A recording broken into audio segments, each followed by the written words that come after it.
Okay, ladies, this episode is for you, as well as our men who love us. Do you ever feel like you don't know why you are not your sharpest in a given situation? Or you give a great presentation at work one week, and then you give the same presentation another week, and it's not so great? Perhaps you cry or get really upset over something that wouldn't even faze you the following week. Do you ever feel like just relaxing at home instead of being a bundle of energy and having that desire to go out and be social? Do you ever ask yourself, why am I irritable AF when there's no reason for it? Well, today we're going to talk about the 4 stages of a woman's menstrual cycle and its impact on our everyday lives. Welcome to Tell Me More and Then Some. I'm Alina. And I'm Angeline. Join us as we dive deep into the topics that fuel our conscious evolution and keep us learning as students of life. We invite you to come along and share the ride. We hope you're empowered to learn and grow into the best and most authentic version of yourself. We're so happy you're here. Let's go.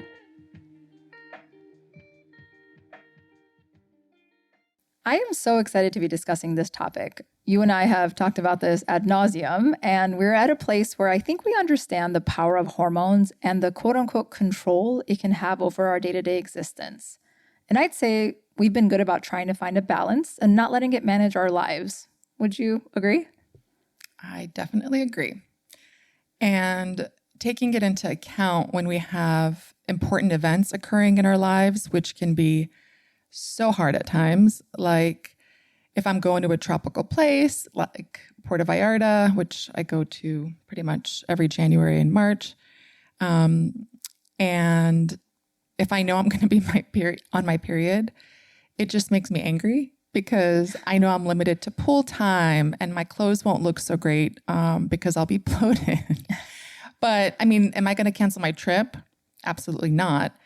But as most women know, a menstrual cycle consists of natural changes that occur in our bodies, in women's bodies, every month in preparation for pregnancy. It begins during puberty, typically between the ages of 8 and 15, and ends at menopause. The cycle lasts an average of 28 days, but it may vary between 20 and 40 days. And the first day of the cycle is the first day of a menstrual period, and the last day is that of the following period.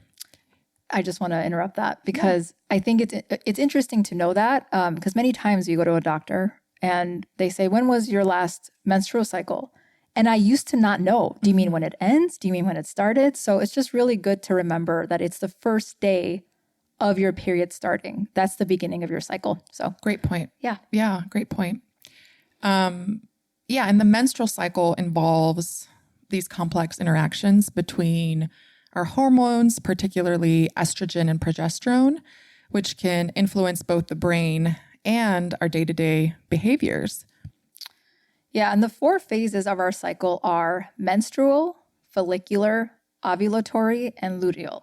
So first we have the menstrual phase, which we just talked about, and that's typically days 1 through 5 or 1 to 7, depending on your age, and that's what we notice. So this phase involves the shedding of the internal lining of the uterine wall, along with other bodily secretions, through the vagina. The duration may vary from month to month and from woman to woman. And I think you and I talked about this a little bit, like, wait, remember when we were younger, like when I was younger, when I was in my 20s and early 30s, my periods lasted 7 days. Mine too. Like it was 7 days. Yep. And as I got into maybe my mid 30s, they were 3 full days. And then it was lingering for another 2. So then my periods were 3 to 5 days. That's me So now. I feel like it changes, right, as you get older. Absolutely. Yeah. I think it's supposed to. At least I hope so. So during menstruation, your estrogen and progesterone levels are low. And because of that, some of us may experience mood swings or irritability due to these hormonal fluctuations. So there's also things like fatigue, lower energy levels, anxiety, irritability. I'm not fun to be around during this phase. I will just say that. So next would be the follicular phase. And that phase overlaps with the menstrual phase, starting with day 1, but it lasts about 13 to 14 days, and it ends with ovulation. So during this phase, our pituitary gland, which is situated at the base of our brain, releases a follicle stimulating hormone, or FSH, which stimulates the follicles in your ovaries to mature. And then these follicles contain your immature eggs. They produce the hormone estrogen, which in turn thickens the lining of the endometrium in preparation to receive a fertilized egg, which is great to know if you're trying to get pregnant. And that increase in estrogen can positively influence mood and cognitive function. Generally, women in their follicular phase feel more energetic and sociable, and a woman may observe improved concentration and cognitive abilities. I feel amazing during this phase, and I'm sure most women do, but this is the phase where I am social and happy and fun to be around. I am thriving. Thriving. Like if I have a presentation or like I remember when I had an exam, I was like, oh God, I am sharp. Yes. Like this is a great phase to be in. Right. You just feel your best. The best. It's so nice social. To know. You want to go out. Oh yeah. Oh yeah. What do we have next? Next, we have the ovulatory phase or ovulation, which starts around day 14. This phase is the culmination of all the hard work your body has been doing over the last couple of weeks. The term ovulation indicates the formation of a mature egg by one of the two ovaries. If fertilization does not occur during this phase, meaning you are not pregnant, the egg continues on its journey to the uterus, which is where the embryo would be if you were pregnant, and dissolves within 6 to 24 hours. During this phase, you may feel that you look better, you feel more confident, and feel like having more social interaction. Plus, your sex drive will be at the highest. I like this phase because, again, like, I know I just said that, like, that at the end of the previous phase, right? Going into this phase is when I'm feeling my best, right? Absolutely. So I didn't want to confuse anyone by saying that, but like my hair looks great. I'm more social. My skin looks great. Yeah. And I think what's interesting is if you think about this evolutionarily, right? This is the moment where women would get pregnant. Mm-hmm. So how cool is it that that was when they felt their most confident? And I'm sure it's also men are more attracted to your pheromones. There has to be something there in terms of procreating. Absolutely. Right? So it's just so cool to think about it that way. Yeah. And I remember like when I was in a relationship, my partner would be most attracted to me during that phase. Yes. And they'd give me compliments and be like, you look really nice, or you look really, like there are these unspoken subliminal messages that our hormones are giving off even to the opposite sex. Right. Right. Yeah. I think it's fascinating. It is fascinating. So lastly, we have the luteal phase, which typically falls between days 15 and 28. And based on your reaction, I hate this phase. We don't like this phase. If fertilization does not occur, aka you're not pregnant, progesterone levels decrease. Because progesterone can have calming effects, this contributes to changes in our mood. Some women may experience premenstrual symptoms, also known as PMS, such as mood swings, irritability, or anxiety. Changes in sleep patterns, food cravings, and sensitivity to stress may also occur. So let's talk about PMS. Some psychological and physical changes may occur during this phase, this luteal phase, which includes some physical changes that are breast tenderness and swelling, diarrhea or constipation, bloating, gas, cramps, headaches, backaches, fluid retention. I feel like a pharmaceutical commercial right now. Fluid retention, fatigue, vertigo, inability to tolerate noise or bright lights, and acne. So these are some physical changes. And I can attest to several of these physical symptoms. Me too. And changes. Psychological include aggressive behavior and irritability. Oh, man. Definitely me. Trouble sleeping, too much or too little. Changes in appetite, difficulty concentrating and remembering, stress and anxiety, mood swings, depression or sadness, and reduced libido.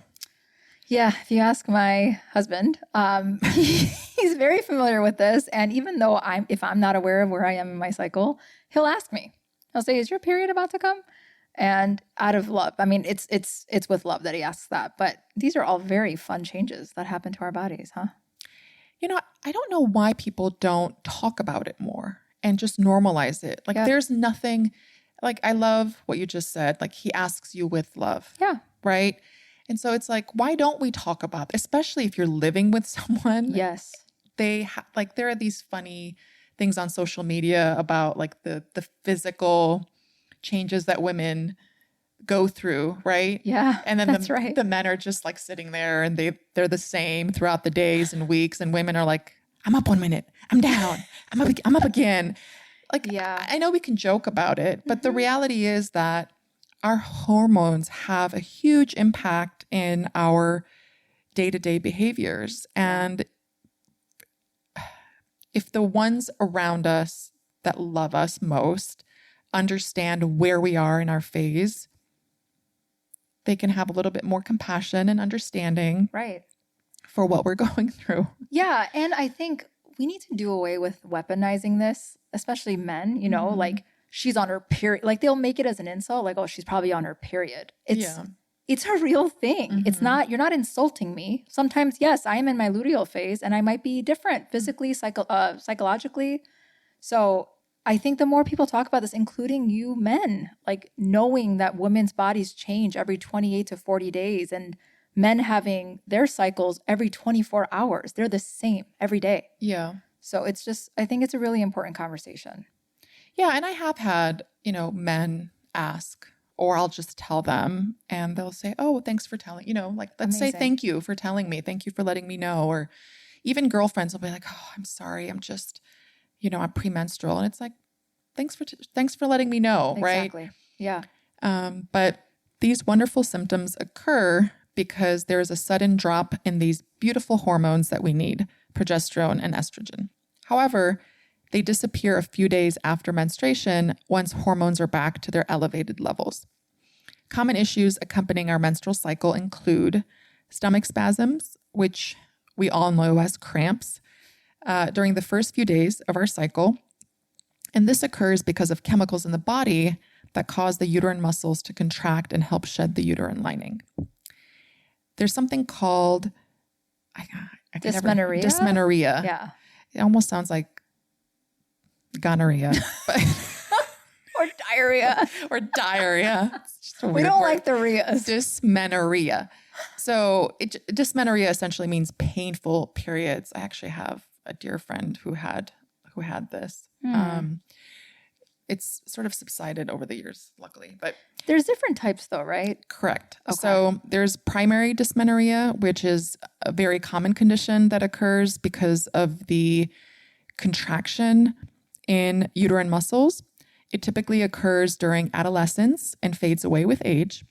You're more likely to suffer from primary if you started menstruating before the age of 11, have heavy and long periods, smoke, and experience psychological pressures. Mm-hmm. And then there's secondary dysmenorrhea, which is pain resulting from physiological problems. So the pain becomes worse with age and lasts longer than the pain of primary dysmenorrhea.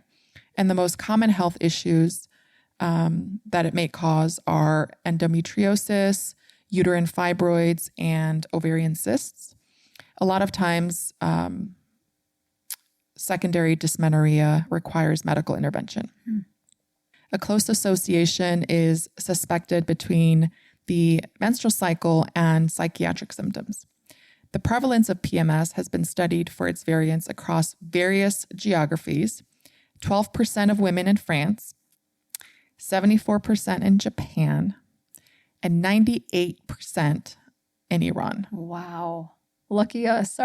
We're from Iran. So this is interesting. Like, I don't want to get into the weeds with this one, but there have been several papers on this, and they've studied the prevalence of PMS in different countries. And there are some different like theories as to why that occurs. But it also begs the question, is there a sort of hereditary component to the degree of PMS that we experience? Yeah, or that. I mean, my first question is also like lifestyle factors, including stress, etc. Like I think of France, right? I don't, these are not based on facts, but I always think of like enjoyment of life, you know, life being more important than work, etc. I don't know. I mean, it's definitely a fascinating statistic that 98% of women in Iran experience PMS. Yeah. And then thinking about like just the political atmosphere, right? Like women in France have a lot more freedom to do pretty much, I mean, their careers, their education, the men that they marry if they choose to. Right. Whereas if you look at Japan and Iran, culturally, they're a very, what's the word? Patriarchal? Yeah. And the women are very, what's that? Like, I know what you're trying to say. Not confined, but like they're very oppressed. Oppressed. Yes. That's the word. Yes. The oppression. women are very oppressed. Yeah. That makes a lot of sense. Yeah. Well, we are all bio-individual, so it is important to note that variations are common, especially in teenagers and women approaching menopause, and not all women will experience the same behavioral changes during each phase of their menstrual cycle. Additionally, as we had just said, factors such as stress, lifestyle, and overall health can influence how hormonal fluctuations impact mood and behavior. Understanding these physiological and psychological aspects of the menstrual cycle can contribute to better self-awareness, and it may help you manage your well-being more effectively. And also crucial to approach these discussions, as we said, around these topics with sensitivity and empathy. And you know, the self-awareness for me, I'm really fascinated by what is the best diet based on what phase you're in. So like if I'm in my luteal phase, I'm eating warming foods, and I find that really helps with my PMS symptoms, etc. So self-awareness. Yeah. And I do feel like when I was in my 20s, even teens, right? Just teens, 20s, I can't say that I was very in tune or as in tune with my body. Nope. And as I got older, I really started to pay attention to the mental changes, right? And the physical changes. Same. And it's just nice to have that self-awareness. Absolutely. Yeah. I agree. Shall we talk about some frequently asked questions around women's menstrual cycles? Let's do it. Okay. Does period pain affect fertility? Well, not necessarily. Period pain does not affect fertility. A painful period is usually a period where ovulation has occurred. And if pain is due to endometriosis, it's usually chronic and it's not easily alleviated by painkillers. However, if the endometriosis is advanced, it may block the fallopian tubes and it may cause infertility. So it's really important to get that checked out if your pain is intense and does not get alleviated by painkillers. Do beverages like coffee and spices like cinnamon and cumin help clean the uterus and reduce period pains? I love spices and herbs. So some herbs may alleviate menstrual cramps and pain, but they have no link to cleaning the uterus. So for example, in terms of tea, I know, especially when I'm PMSing or when on my first day of my period, red raspberry leaf tea is shown to alleviate some of the symptoms. Warming foods, as I mentioned before, portable heat pads, avoiding socializing, so going into my cocoon. There is something called liver juice that I love. It's by a company called Organic Olivia, and it's a mixture of herbs that support liver function, which is tied to effectively detoxing hormones that lead to that whole healthy hormonal balance, especially during menstruation. So those are some of the things that I like to do to reduce period pain, and like to think that also helps with hormone balance. Is there anything that you find is helpful for you? Yeah, definitely social isolation. Cocoon. Trying to protect the people I love. Trust me, it's not so much about me, it's about you. Heating pads are huge for me. And then ibuprofen. I try not to take like painkillers, but ibuprofen's the only thing that works like on day 1 and day 2. Hot tea, love hot teas. So good. And then I take multiple hot showers, just anything hot, Yeah. internally and externally. Yeah. Yes. I love heat. Because my whole body aches. Of course. That makes sense. I mean, in Chinese medicine, they say that our menstrual phase is the winter of our bodies. So you really do want to have anything warming is going to be helpful for you. Yeah. So that's great. What other questions? Is it normal to have several menstrual periods in 1 month? Yes, it is. So the shortest natural menstrual cycle should be around 25 days, including bleeding days. And so this may be more noticeable during the years before menopause, and you might see that you're having a menstrual cycle twice in 1 month.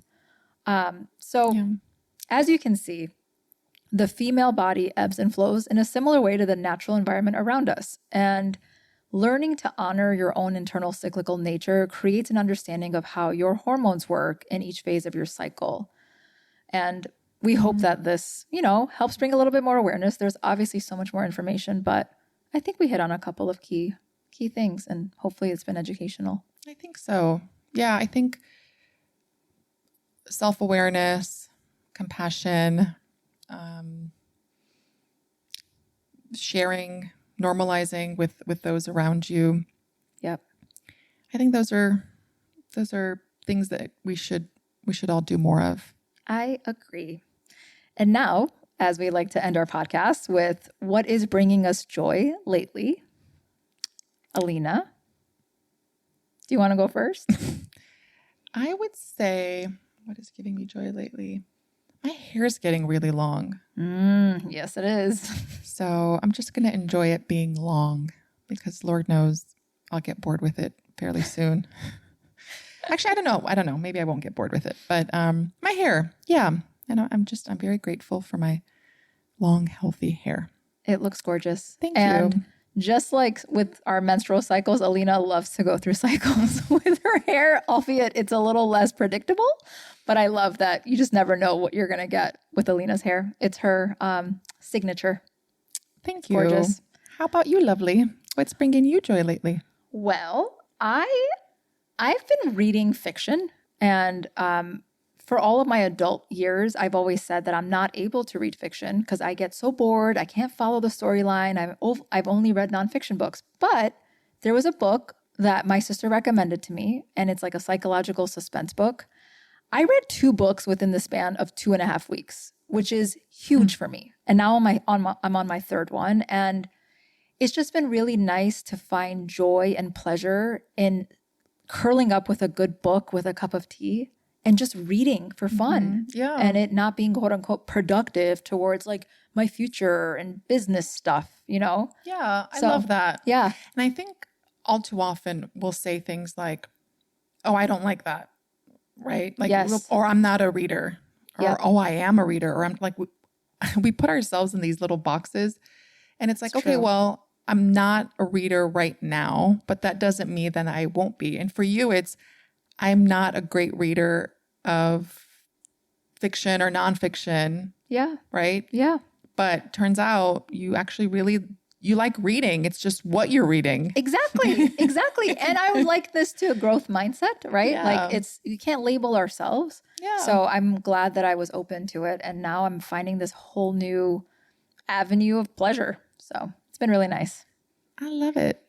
Great. Well, that's all we've got for you today. Join us next time on Tell Me More and Then Some.